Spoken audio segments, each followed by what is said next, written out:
He's a very talented young man.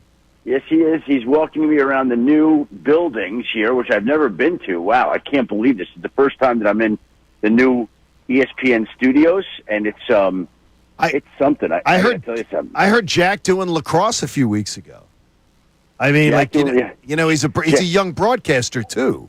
Jack, so that is great. Forget about Jack doing lacrosse. Jack is lacrosse, John.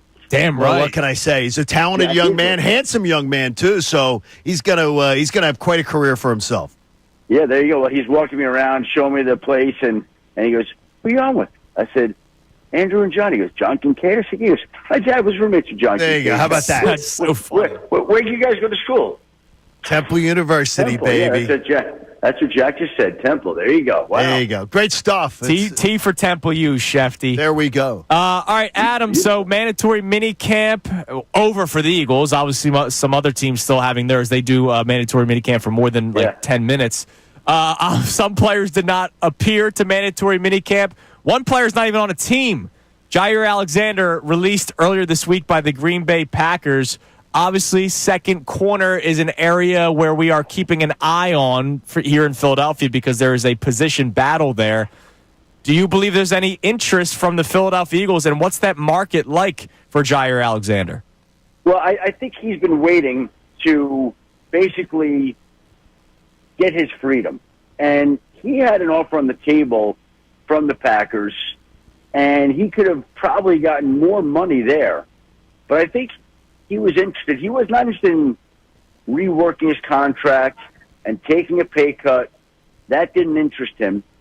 I think that he was going to take basically a situation where if they he wanted his freedom. He was not going to do a rework deal. It was either the current contract that existed in Green Bay or be released and choose a spot where he might not make as much, but where he would wind up doing a one-year deal and keep his eye on free agency in 2026, if that makes sense. Is sticking it to the Packers, do you believe, on his agenda? You know, I think, John, what I would say is that is never going to drive a decision. That's not going to make a player's decision ever. If it happens that there's a team out there that's a great situation, that's offering him a fair contract, a favorable deal that allows him to become a free agent, and they happen to play the Packers, great. But that's not going to drive him to a certain place or not drive him to a certain place. That's not going to happen. Any idea of teams that could be in on Jaire Alexander? Because, again, I'm pretty curious if the Eagles would have interest on that cornerback. I don't have an answer for you specifically about the Eagles. I think there were various teams during the offseason that expressed interest in him. And at that time, I don't believe the Eagles are one. Now, that was in the form of a trade where you're taking on his contract. It's a different set of circumstances. Now he's a free agent. Now he can do the deal he wants. I don't know. I haven't heard one way or another where the Eagles are or not in. I think when there's a player like a Jaire Alexander that gets released, every team and every market, every fan base say, oh, go get this guy, without knowing everything that goes into it. And so it's logical to wonder whether Philadelphia would be interested. And maybe they will. Maybe they will. But I don't have a specific concrete answer, not having asked that specific question of both sides. You know, are you interested in Philly? Is Philly interested in you? I have not gotten an answer with that yet. I'm excited because of the fact that the Eagles just seem like there is a lot of peace and quiet going on around this team right now. And the idea of as they head into camp and this whole Kevin Patullo situation that we're talking about, the new offensive coordinator and implementation, there seems like a lot of kumbaya going on. What do you think his biggest challenge is in the transition to now being the guy here in Philadelphia? Probably being the guy. That's probably the challenge. You're coming off a Super Bowl year. You're coming off a season in which you won the Super Bowl and everybody's gunning for you now. And now you got to be the guy. And I just think that comes with its own set of challenges. Just like if you took over the number one rated show, you got to go be that number one rated show, and that's not a simple thing to do for him. But that's the challenge that's now in hand for him. Schefter, how much do mandatory minicamp holdouts actually distract the team? Curious to get your opinion on that, because I'm keeping a close eye on what's going on with the Commanders, the team that the Eagles beat in the NFC Championship game. And they have multiple players that sat out during OTAs or left OTAs, or in this case, not going to mandatory minicamp. Is that really all that much of a distraction for these teams? I definitely think it can be. The Terry McLaurin thing has been going on all offseason. He has not been there for anything. He not only is a great player, but he's a great person. He's somebody that the organization really loves and respects. And so I think everybody's watching that situation to see how it's handled. He's got a year left on the deal. That's scheduled to pay him about $19 million for the season. We've seen some huge wide receiver deals given out this offseason to DK Metcalf, T. Higgins, Jamar Chase. Look, I do believe at some point in time they'll figure it out. It would take a lot for the two sides not to figure it out and not to get it done. But I think in time to figure it's not a great thing to have during a mandatory minicamp, but I think the players recognize that it's just a business. If it goes on into training camp and he's not there and it's still circuit, then it starts to become a distraction. Now, again, the only analogy I could use is the last couple of years, the 49ers dealt with that with Deebo Samuel a couple of years ago. They still went to the Super Bowl. Then they dealt with Brandon Ayuk last year, and the season came apart. I don't know that either situation was directly related to the holdout or disgruntled wide receiver anyway.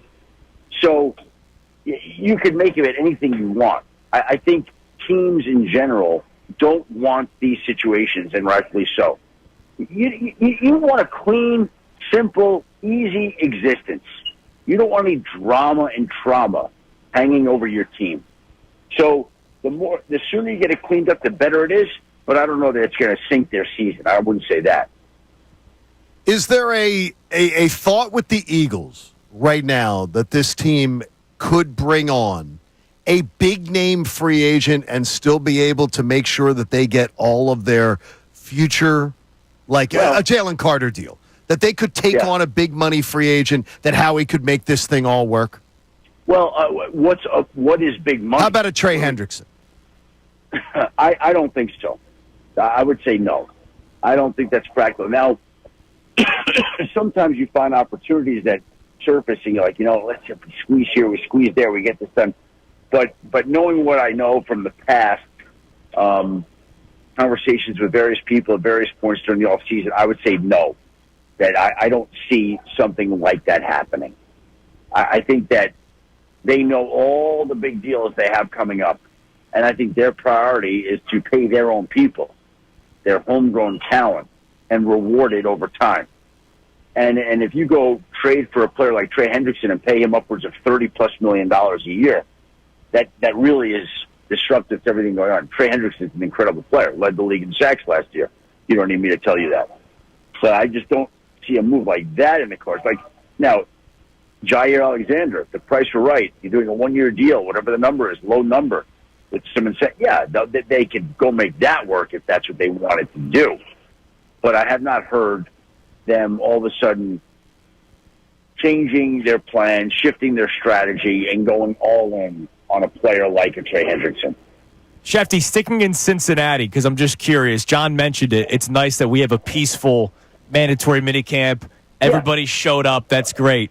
Not only are they dealing with Trey Hendrickson, what's going on with Shamar Stewart?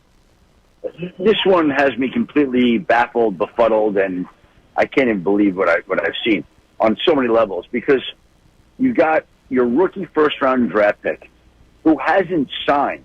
He hasn't signed, and he's still there.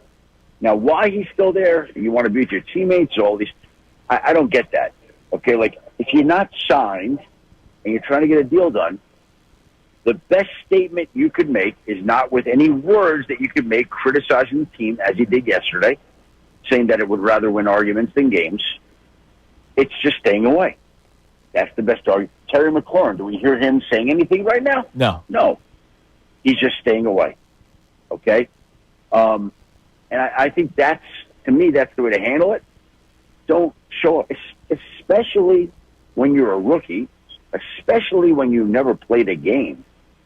And Shamar Stewart may be right in many of the points he makes, but I don't believe that it's his point to make right now.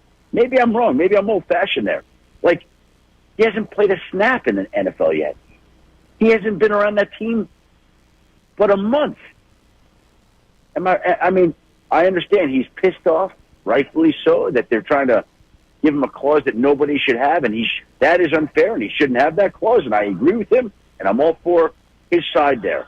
But I don't think it's right for an unsigned rookie first-round pick who's never played. I don't think that's right for him to be taking shots at the team. My bold number last year was I told Andrew in the audience that we would be planning for an NFC title game for the Eagles, and that was in the summer when the schedule came out. My bold one that I gave out the other day is Week 18 against the Commanders will mean nothing to the Eagles. It will mean nothing. They will be able to rest players, and it will the biggest game of the year according to the NFL. That schedule giant that they put there is going to end up meaning nothing, and it's going to be because of the Commanders and the Eagles. Well, that wouldn't surprise me. I mean, it's very hard to pinpoint the significance and importance of a Week 18 matchup. Very rarely do they meet up, and it'll be I'm making this up, right? The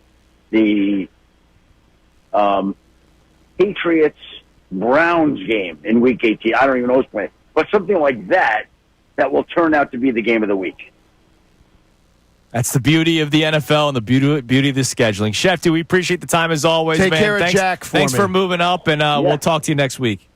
Thank you, guys. I appreciate having me. Thanks, man. Adam Schefter. Guys, Connor Thomas from Kincade and Salciunas. Thanks for watching our interview with Adam Schefter. He's live with the guys every Wednesday at 8 o'clock, so make sure you don't miss it. Also, make sure you like and subscribe to the Fanatic YouTube channel.